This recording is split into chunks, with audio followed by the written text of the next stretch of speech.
Vol à Mupana dans la couronne de Faustin Ier. La couronne de Faustin Ier était gardée au musée du Panthéon national depuis les années 70. Cette importante pièce historique a toujours constitué une garantie pour le trésor public. Cependant, la couronne sertie de pierres précieuses a subi une vandalisation que le directeur du Mupana n'arrivait pas à préciser. Des pierres précieuses ont été enlevées dans cet instrument royal par des gens non identifiés. Pour arrêter le vol des émeraudes, diamants, grenats et autres joyaux de la couronne, elle a été transportée sous haute surveillance et dans un fourgon sécurisé vers une institution spécialisée dans la protection des biens précieux. Le 25 août 1849, Faustin Soulouque se fait proclamer empereur par le Parlement.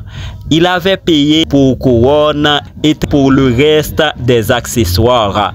Il avait aussi commandé un costume identique à celui du sacré de Napoléon Bonaparte. Faustin Soulouque a d'ailleurs commandé pour lui-même une couronne, une pour l'impératrice, un sceptre, un globe terrestre, un trône et tous les autres accessoires comme tous ceux utilisés lors du couronnement de Napoléon.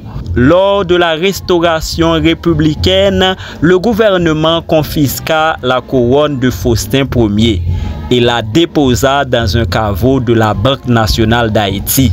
Ce n'est que dans les années 1970 que la couronne sera exposée au musée du Panthéon national haïtien. Pourtant, certaines pierres précieuses ont été volées après des années à Mupana.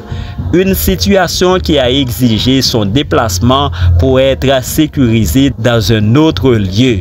Cette pièce historique aurait dû être exempte de tout cambriolage car elle constitue déjà un patrimoine pour tous.